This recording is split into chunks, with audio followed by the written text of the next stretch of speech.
have this conversation with your mind several times before it acknowledges that you are in charge and that you really mean what you say. Imagine that your thoughts are like drops of water. One thought or one drop of water does not mean very much.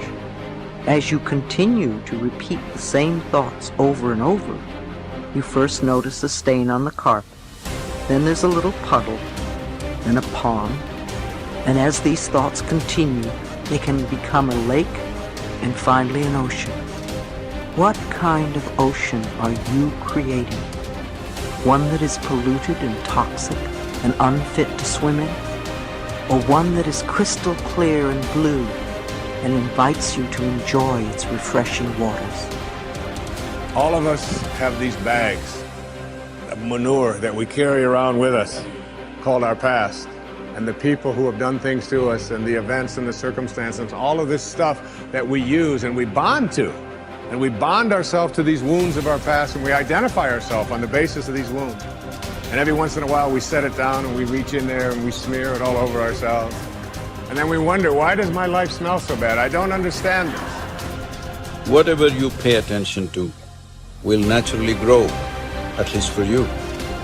Every human being that you meet, there's a good side to them, there is a nasty side to them. If you pay attention to the nasty side, your mind will be preoccupied with the nastiness. Somebody else's nastiness will become yours. And because of that, you will receive more and more of that from all around. If you pay attention to the best, even though in some people it may be a minuscule, if you pay attention to the best, it will grow. At least in your mind, in your experience it will grow. There is a good chance it will grow in them also. You're never going to get enough. You already are everything. You're everything that you need. Think of it for just a moment. Everything that you need to have total bliss, perfection of your life, you already are. You already have it. You came into this world with nothing. That's how you're going out. And the time that you have here, what you have is your uniqueness, your specialness, and you don't need anything else. Now think on this. If you don't know how to appreciate what you have and where you are in your life, you don't need anything else. Because if you do get something else, you won't know how to appreciate that either. You'll just want more. Or you'll want it to be different. Or you'll want it to be the way it used to be. Or you'll want someone else to be the way you think they should be. If we are willing to turn our lives over to this greater power within us, the power that loves and sustains us, we can create more loving and prosperous lives. I believe that our minds are always connected to the one infinite mind, and therefore all knowledge and wisdom is available to us at any time.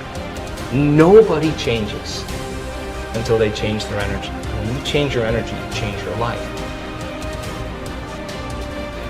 See, it has nothing to do with the external activity that you're doing. It's got something to do with the internal systems as to how they're functioning. Essentially, it means neither your body, nor your mind, nor your chemistry, nor your emotions, nor your energy are taking instructions from you. They're doing their own thing. Once your machine is not in your control, being peaceful is impossible. I'll tell you, you get into your car and now you go there and you want to turn this way. You do this to the steering, it goes this way. Can you peacefully drive this car? Can you? No. Anxiety is natural, isn't it? This is what has happened to your vehicle. It's out of control. You've never done anything to find out where the steering wheel is, first of all. This is not that simple as a car, this is a super computer. Now the problem is most people have not even bothered to find the keyboard. They think if they do this, somehow it'll work. When you're given such a highly sophisticated machine, if you do not conduct it properly, it will cause many problems to you. By accident it's working. I want you to know this is made this way. If you hold your hands like this, it'll breathe one way. If you just turn it around, the very way you breathe, the breathing pattern itself changes in your lungs. You can try it if you want when you have the time. This way, this way. I'm saying everything that you do, fundamental changes are happening in this machine because it's such a sophisticated machine. It's more than a touch screen. If you just wish it, it will happen. When you have such a sensitive and sophisticated machine and you are operating like a blacksmith, then being peaceful seems to be difficult. Peace is not the highest goal in your life, it is the most fundamental requirement. Don't ever set peace as the highest goal. If you do that, you'll only rest in peace. You must see, to be peaceful is the first thing in your life, isn't it? If you want to do anything sensibly in your life, if you want to conduct any situation in your life sensibly, to be peaceful and happy is fundamental. All improvement in your life begins with an improvement in your mental pictures. We know that because of the law of correspondence, that your outer world tends to be a mirror of your inner world. This means that what you see on your outside, what you see in your relationships, your health, your work, your customers, and so on, tends to be a result of the pictures you have inside. We also know that your self-image controls your performance. It is the way you see yourself and think about yourself inside determines how you act on a day-to-day basis. If you see yourself and think about yourself as an extraordinary person, if you see yourself as a success, if you see yourself as happy, positive, confident, in control, if you see yourself as a loving parent or spouse, you will act that way toward others. So therefore, all improvement in your life begins with an improvement in your mental pictures, with you consciously and deliberately selecting the pictures that you're going to allow your mind to dwell upon. And that word dwell is terribly important. When you dwell upon a picture, your subconscious mind, just as with affirmations, accepts the picture as a command and goes to work to bring that picture into your reality. It's the most phenomenal thing. Your subconscious mind controls your reticular activating system or your reticular cortex as well. The reticular activating system is very interesting. It's a small part of your brain. It's like a switchboard in your brain that controls all incoming impulses.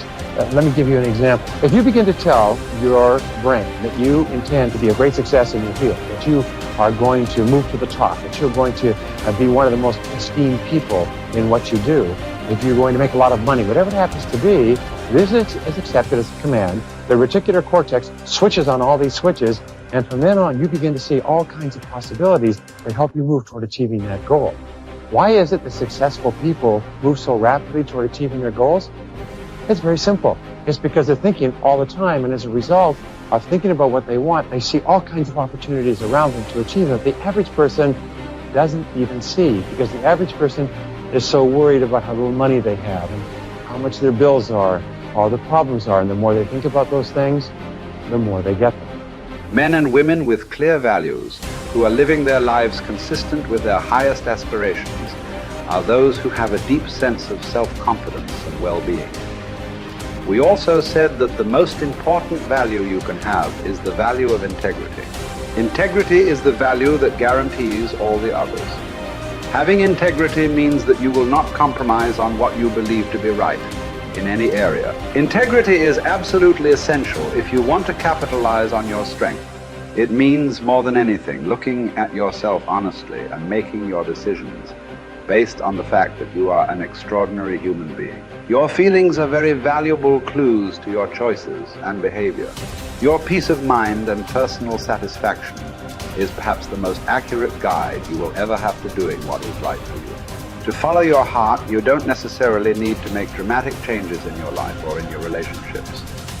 What you do need to do is to see yourself honestly as you really are, and have the courage to channel your energies and focus your strengths into your areas of greatest potential.